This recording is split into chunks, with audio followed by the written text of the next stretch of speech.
오늘 본문의 내용은요, 시인이 영적 성장을 바라는 그런 간절한 마음이 표현되어져 있는 단락입니다. 하나님의 자녀라면 영적 성장을 바라는 것, 그것이 마땅하다라는 것을 오늘 본문은 말씀해 주고 있는 것입니다. 그것은 바로 기독교는 배움을 통하여 성장한다는 것입니다. 그리스도인은 배우는 사람이라고 이야기하는 것이지. 학교나 학원에서 학생들이 배움을 통하여서 그들의 지식이 자라나는 것처럼 오늘 우리도 마찬가지로 말씀을 통하여 영적인 지식들이 자라나는 것입니다. 그것을 통하여서 우리는 영적 성장을 이루게 되어지는데 지식과 성장이 같이 가야 됨을 이야기하면서 오늘 그 말씀을 깨달아야지만이 우리의 지식이 삶에서 능력이 되어질 수 있다. 그 말을 이야기하고 있는 것입니다. 오늘 본문의 말씀을 통하여서 우리가 말씀을 통하여 우리 영적 성장이 계속적으로 일어나길 간절히 소망합니다. 첫 번째로는요, 신앙은 지식을 전제로 한다는 것입니다. 33절부터 44절의 내용을 보니까요. 지식이 없는 신앙은요, 제대로 설 수가 없습니다.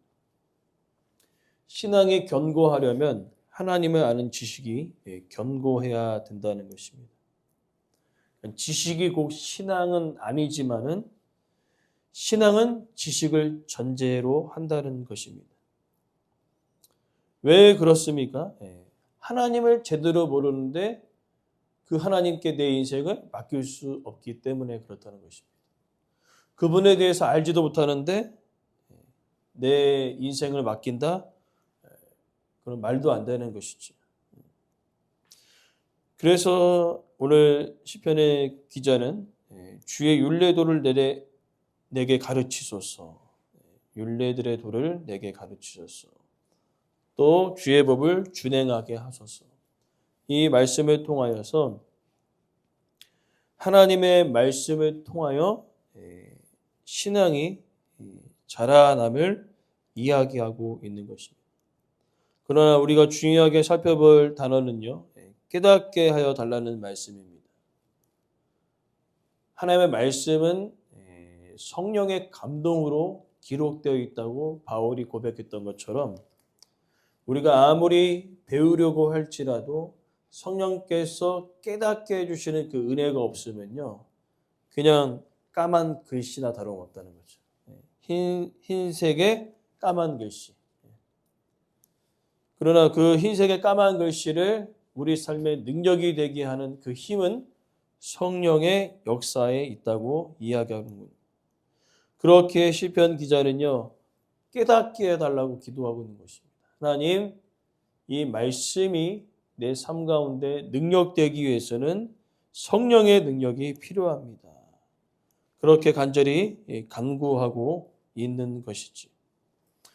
그러면서 이어지는 내용은요, 이런 영적인 지식을 우리 안에 있을 때 성령님께서 우리 말씀 가운데 깨닫게 하여 주실 때 나타나는 자연스러운 반응은 순종으로 나아간다는 것입니다.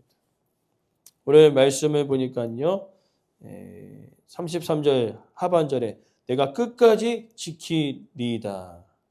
34절에 전심으로 지키리이다. 그리고 중요한 핵심 단어 35절에 주의 계명들의 길로 행하게 하소서. 영적인 지식, 영적인 성장은요, 바로 순종으로 나아간다는 것입니다. 하나님을 경험하지 못한다고 말하는 사람들이 있습니다. 나는 하나님을 경험하지 못하였다. 그 사람들의 모습을 보면요, 딱 한 가지가 빠져 있습니다. 바로 순종입니다. 하나님의 자녀는 하나님의 말씀을 순종함을 통하여 하나님의 어떠하심을 경험하게 되어진다는 것이죠.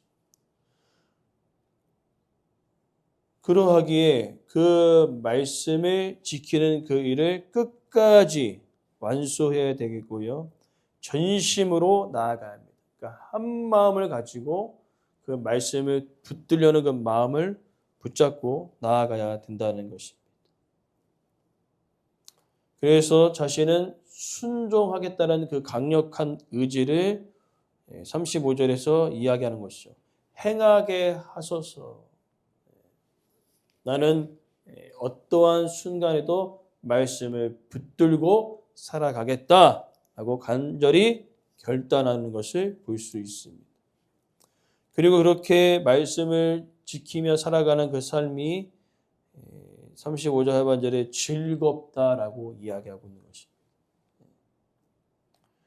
주님의 말씀대로 살아가는 그 길, 예수님께서 말씀하신 좁은 길입니다. 많은 사람들이 선호하지 않습니다. 많은 사람들이 좁은 길로 걸어가지 않습니다. 그럼에도 불구하고 시인은 그 길을 걸어가는 것이 즐겁다라고 이야기하고 있는 것입니다. 그러나 그 길을 걸어갈 때 그 길을 이탈하게 하는 것들이 우리 삶 속에 계속적으로 일어난다는 것입니다. 그것이 36절, 37절 내용인데 이 마음과 이 눈이 그 길에서 이탈하게 만든다는 것이죠. 먼저 마음을 살펴보니까요. 마음이 어디로 향하지 말도록 기도하고 있습니까? 탐욕으로 향하지 말게 하셨어. 주의 말씀의 증거대로 행하여야 되는데 그 길로 걸어가야 되는데 이 마음이요. 하나님의 말씀으로 가기보다는 탐욕을 향하여 갈 때가 많다라고 이야기하고 있습니다. 특별히 오늘 이 탐욕이라고 기록되어져 있는 주된 관심사는 바로 물질입니다. 왜냐하면 이 땅을 살아가면서 가장 필요한 것이 무엇입니까? 돈이거든요.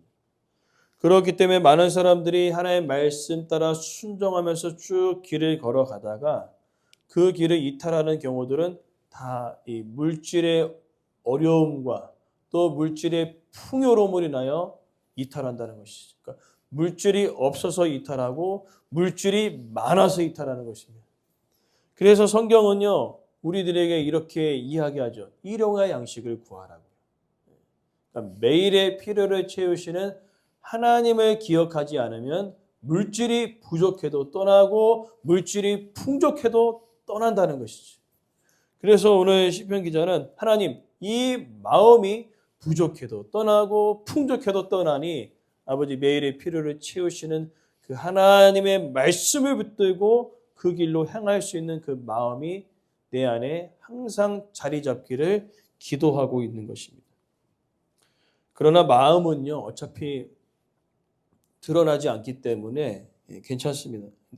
중요한 것은 무엇이냐면은 눈입니다. 눈은 실제적으로 보이거든요. 그래서 37절에 눈이 허탄한 것을 본다는 것이죠. 여기 허탄한 것은 우상을 가리킵니다. 실제적으로 이스라엘 백성들이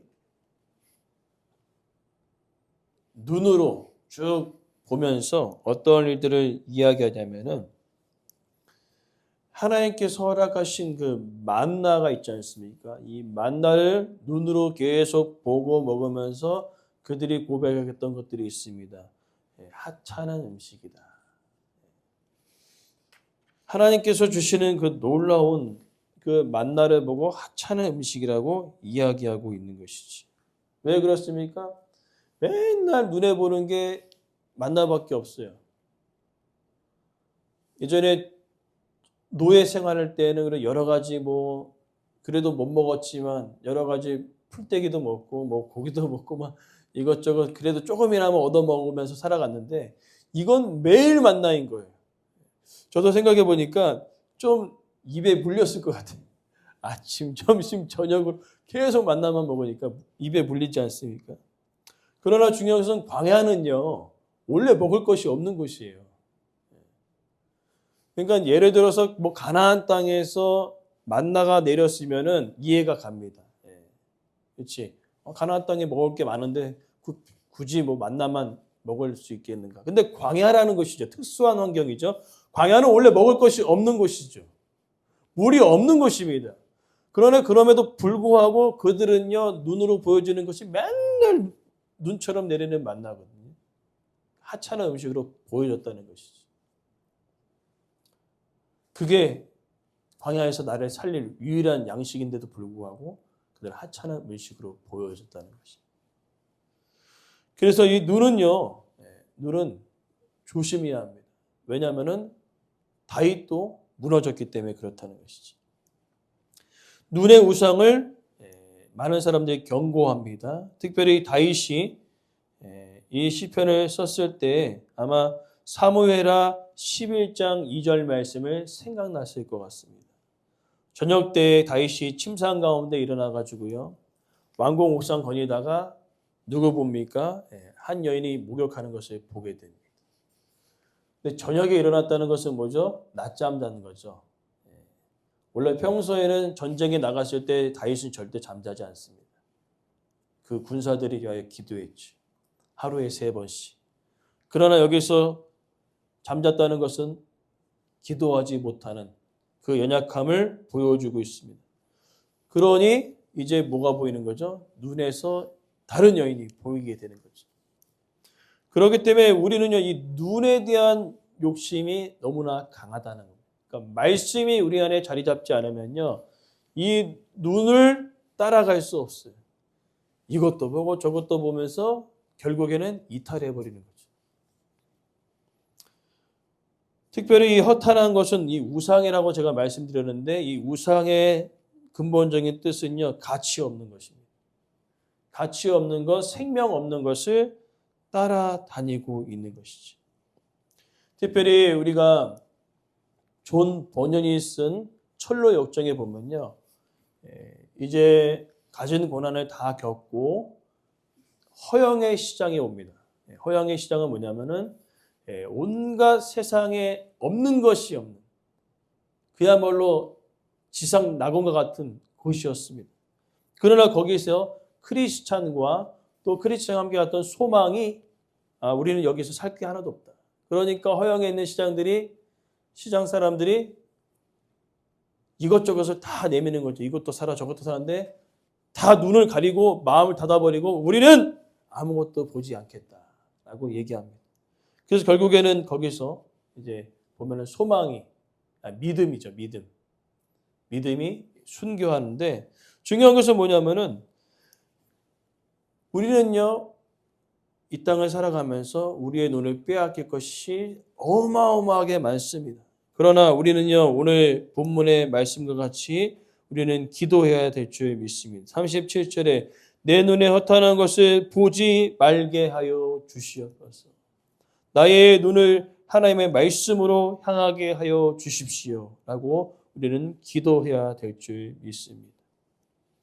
그러면서 이어지는 말씀은요, 39절에서 40절의 말씀은 이제 그 눈을 돌이켜서 말씀을 바라보기를 간절히 원하는 것을 볼 수 있습니다. 특별히 39절에 비방을 내게서 떠나게 하소서라는 그 의미는 누군가로 인하여 비방과 모욕과 말을 듣는 것이 아니라 이것은 또 다른 방법, 앞에서의 비방과 다른 이야기입니다. 이것은 뭐냐면 내가 믿음을 지키지 못함을 통하여서 하나님의 이름이 모욕을 당하는 행위입니다.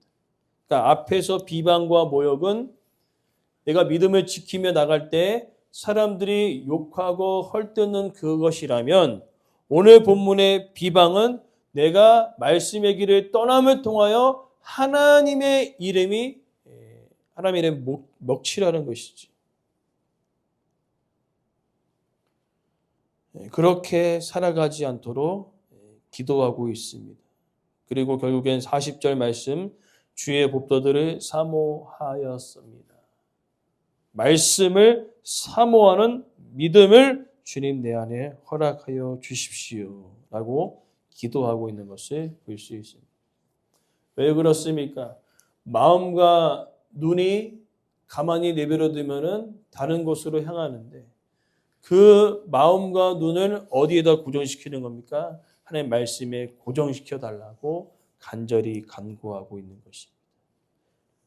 왜 그렇습니까? 오늘 특별히 33절에서 40절의 내용을 통하여서 여러분들이 중요하게 잘 읽었다면은 반복되어지는 단어가 있었습니다. 나를 살아나게 하셨어. 나를 살아나게 하셨어. 이것이 반복되어지고 있습니다. 37절에 나를 살아나게 하소서. 40절에 나를 살아나게 하소서. 나를 살리는 것은 세상의 그 무엇도 아닌 하나님의 말씀임을 그가 간절히 고백하면서 마음과 눈이 다른 곳으로 향할 때 내 말씀에 고정되어서 나를 살리는 것 하나님의 말씀이고 그 말씀이 이 땅을 살아가는데 나의 영적인 성장을 도와줄 것이다 라고 이야기하고 있는 것입니다. 그러게 오늘 본문의 메시지는 확실합니다. 우리가 영적으로 성장하기를 원하십니까? 그렇다면 주의 말씀을 깨닫기를 간구해야 될 줄 믿습니다. 그리고 그 말씀을 깨닫는 사람의 마땅한 반응은 순종이었다는 것입니다.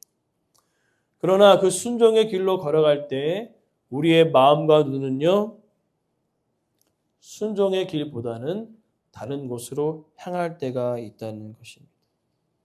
그럴 때 우리는 기도해야 합니다. 하나님, 내 마음과 눈이 말씀에 고정되어 살아가게 하여 주십시오. 그래서 오늘 본문의 제목을 칼빈은요 이렇게 전했습니다. 결점투성이로 천국길을 가는 성도들. 결점투성이로 천국으로 갑니다. 오늘 본문의 말씀도 마찬가지죠. 결점투성입니다. 마음과 눈이 항상 하나님의 말씀의 길을 이탈하려고 하는 마음들이 우리 가운데 항상 있어요. 결점투성이죠. 그러나 그 천국으로 가는 그 여정 가운데 가장 중요한 것은 결점투성이고 마음과 눈이 자꾸 이탈하지만 그 마음과 눈을 붙잡아 주시는 것이 성령님의 역사라는 것이죠. 그래서 말씀을 내 삶 가운데 붙들고 살아갈 수 있는 힘과 능력을 우리 가운데 허락하여 달라고 시편 기자는 기도하고 있습니다. 오늘 우리의 기도가 이렇게 되어지기 원합니다. 하나님, 우리의 마음과 눈이 자꾸 다른 곳으로 이탈할 때에 우리의 마음과 눈이 말씀 앞에 고정되어 살아갈 수 있는 은혜를 달라고 그 말씀으로 내 영적인 성장을 이뤄 나가도록 우리는 끊임없이 간구하고 기도해야 될 줄 믿습니다.